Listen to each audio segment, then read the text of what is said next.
Hey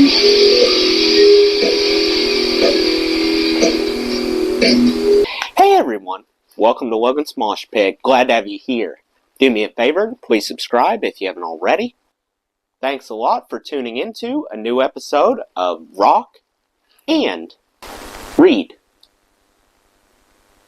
Today we'll pick up where we left off with Chapter 9 of My Effin Life by Geddy Lee.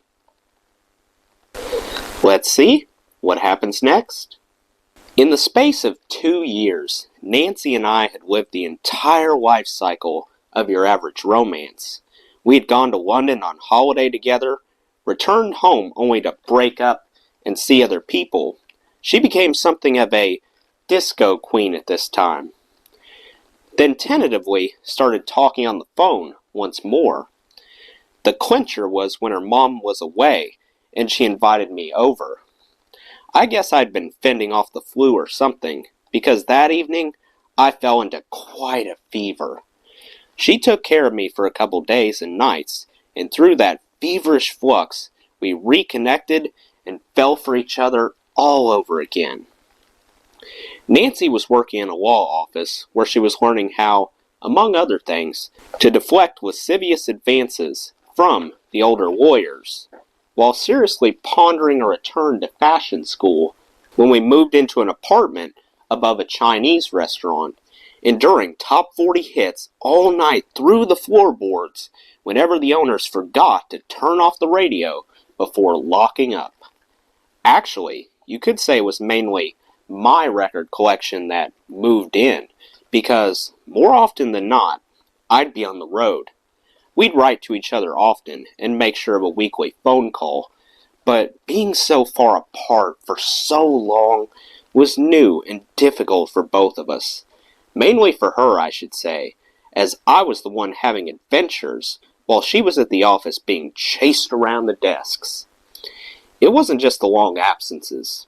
With a work-obsessed nature like mine, you can get so used to thinking as a solo act, so to speak, that when you're finally together, it takes some serious recalibration to think and act as a couple again.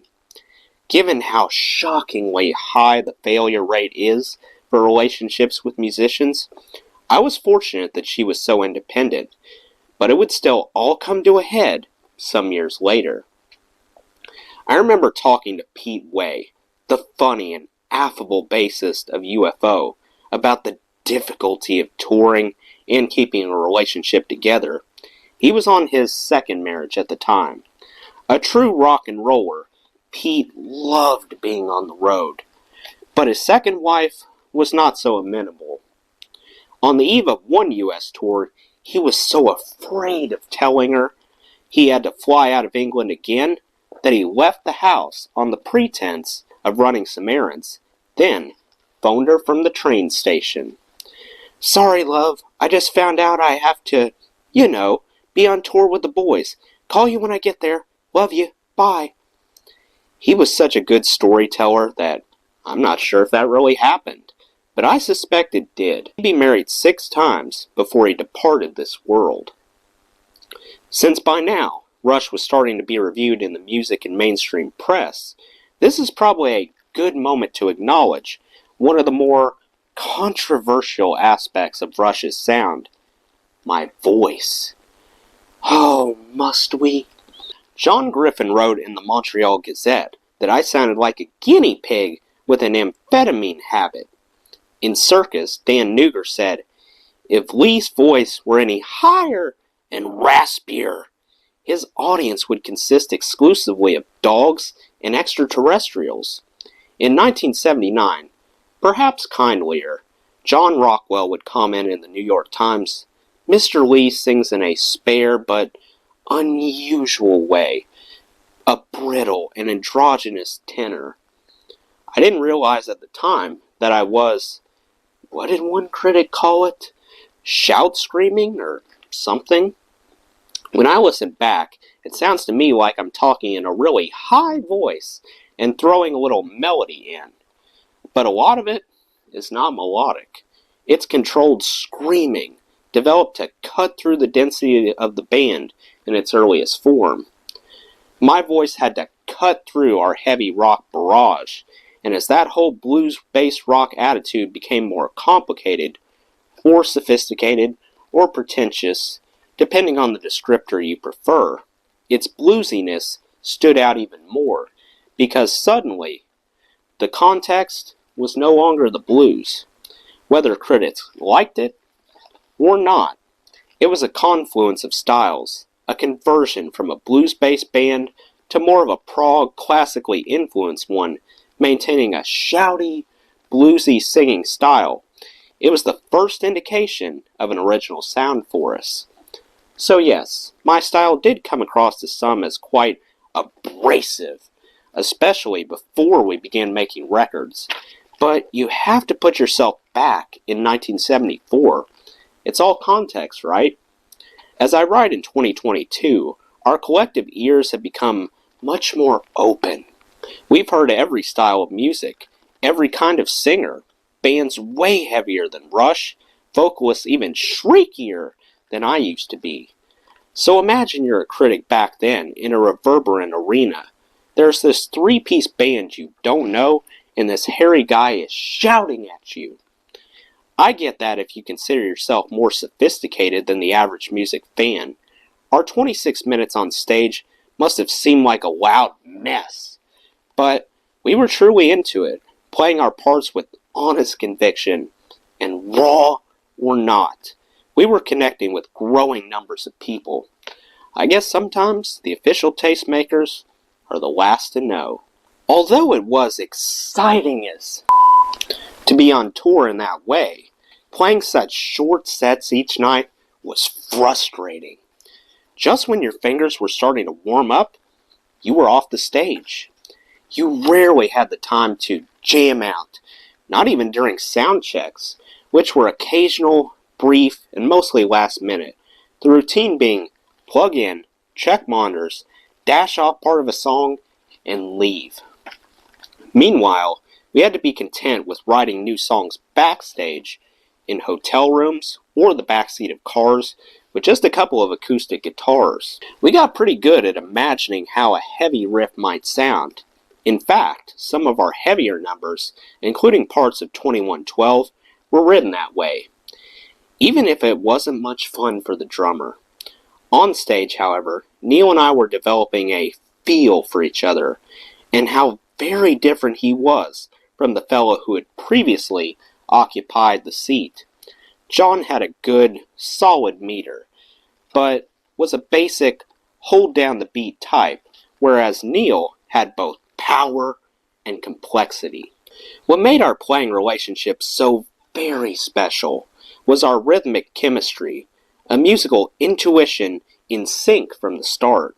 We shared a love of adventurous fills, odd time signatures, and a bit of a well-placed bombast. In the years to come, when he was writing new parts or improvising a drum fill, he'd almost never play one the same way twice.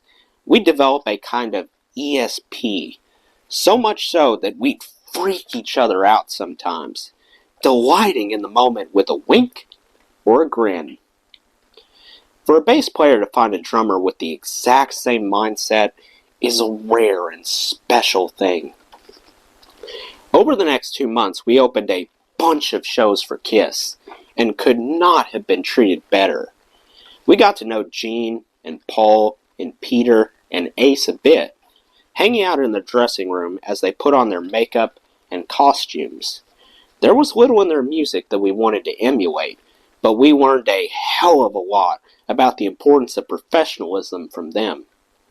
We were impressed by how they gave it their all every night, and learned a ton about the use of pyrotechnics and other effects, which we'd deploy once we started headlining our own shows. We'd often convoy with their road crew and learned lasting lessons from them about going the extra mile for a show. And importantly, they allowed us sound checks whenever they could, for which I'll always be grateful. That might not strike you as a big deal, so let me explain. In the early days of touring arenas, bands typically had to deal with extremely loud, triple barrage on-stage volume, Wedge-shaped floor monitors blasted your voice up at you.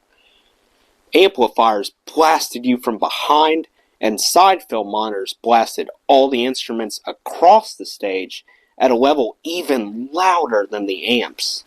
As Ian Gillan first put it in the annals of rock and roll, everything louder than everything else. And Nancy wonders why now I can't hear the egg timer. But what I've just described was the ideal. Back then, as an opening act, playing one-nighters with a different band every night, you couldn't afford to bring a monitor guy with you. And with a different person doing your mix almost every night, you were walking into a kind of Wild West show.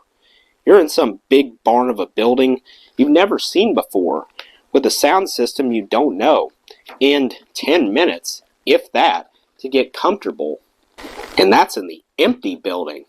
Once it fills up, everything changes, because now you have these sound-absorbent carbon-based units called people sitting in chairs, soaking up the reverberations, and, if you're lucky, making a noise of their own. The feeling is always a bit out of control at the best of times, a bit disconnected from your instrument. Keith Richards has said that playing a guitar in concert is like holding on to an electric eel, which I think is pretty apt. When I'm playing bass with a huge amount of volume coming at me, it can feel like the strings are fatter than they really are, and my fingers feel sluggish. But as an opening act, without even the benefit of a decent sound check, with feedback from my vocals squealing up at me, in only 20 to 45 minutes on stage, we just have to accept that we weren't going to hear properly. We do the best we could and get the heck off. Some musicians adjust to it well, but some never do. They say what makes baseball hard to play is that it's a game of constant adjustments. The same can be said for live rock and roll. On tour, even an established band will have a different set of acoustic problems to overcome every single night, as it strives for a clear and intimate performance in arenas that have been acoustically designed to create a cacophony for the home team. Some cities are renowned for their terrible-sounding buildings. For example, there used to be a place in Chicago called the International Amphitheater, the most cavernous venue ever, in which every strum seemed to morph into an endlessly rolling, thunderous cloud of sound. The crew's joke about places like that one would be, when another band loads in tomorrow, they'll still be hearing the end of our show.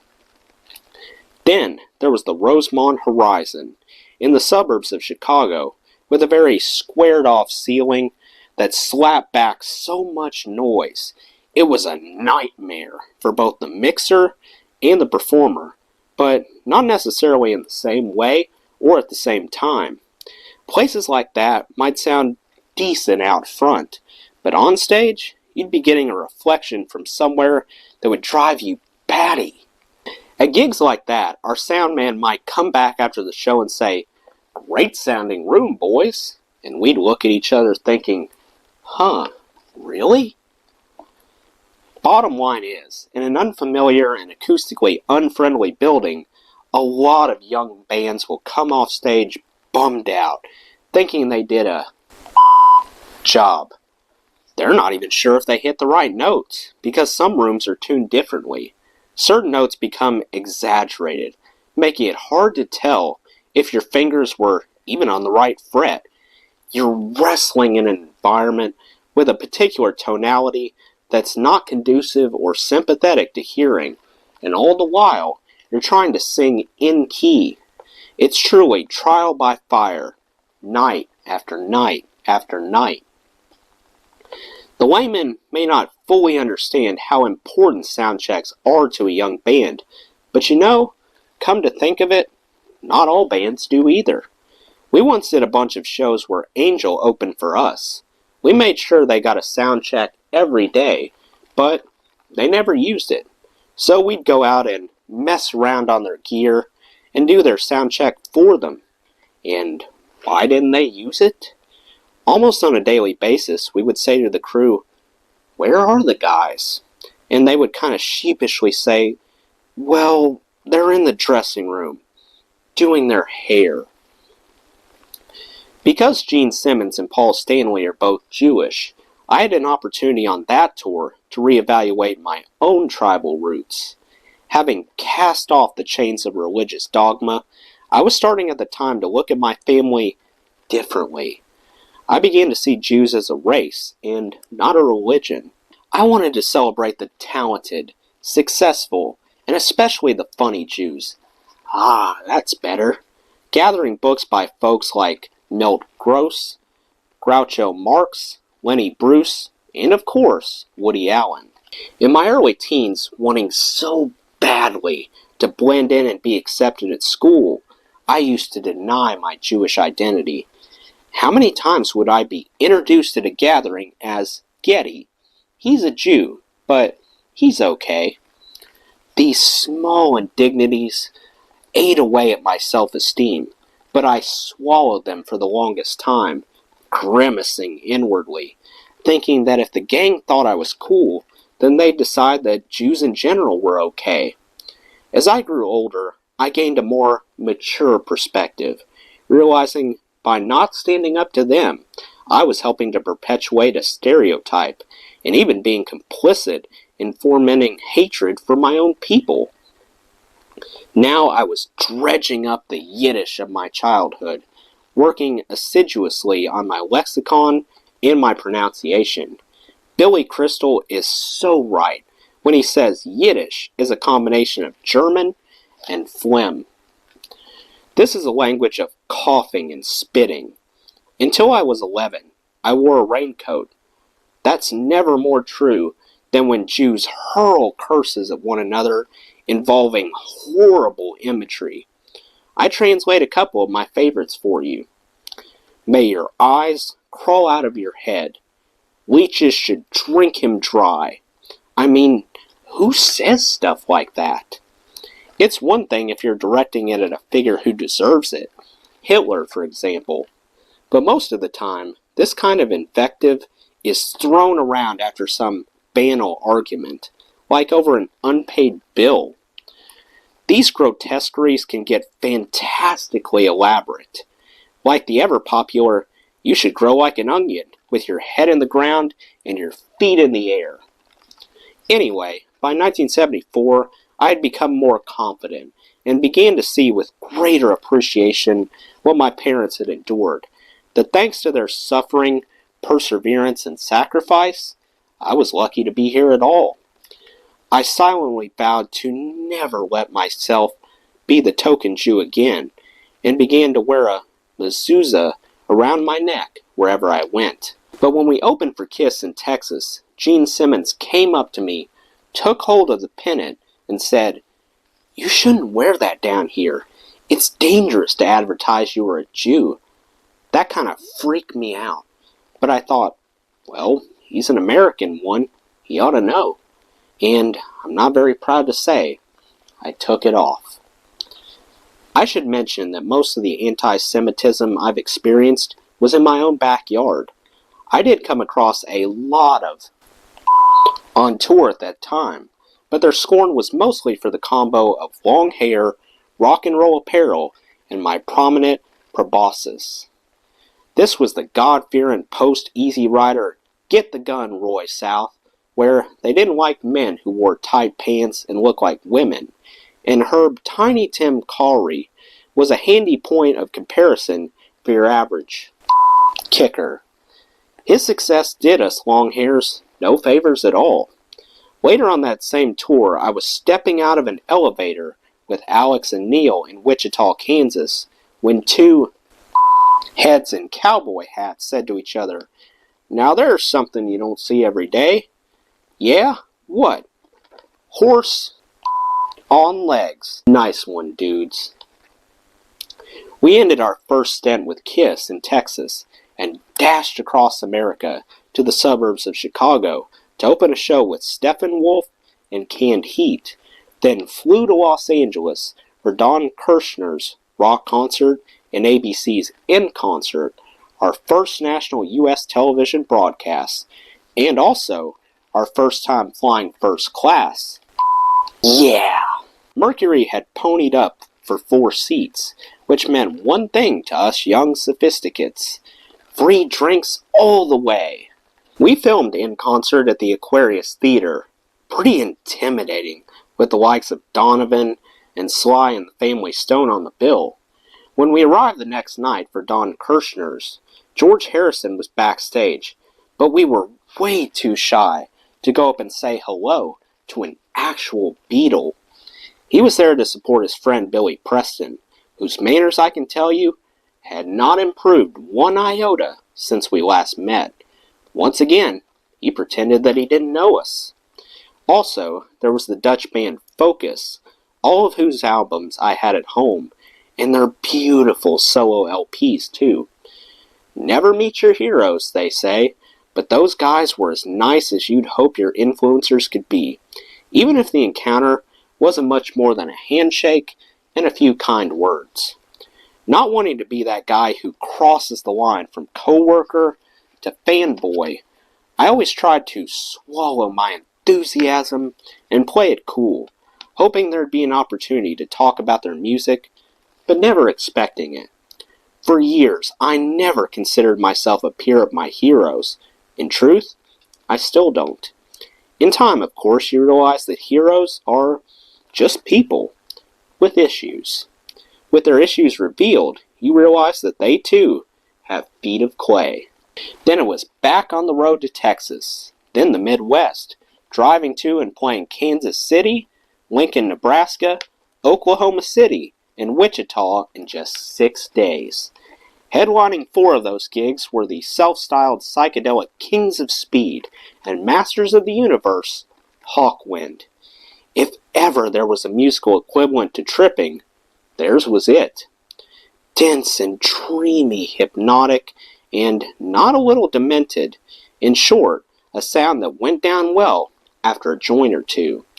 The last night with them, we had to catch the red-eye to Chicago and on to Toronto right after our set, but had to first figure out what to do with about half an ounce of leftover weed. As you might expect, Alex had an excellent idea.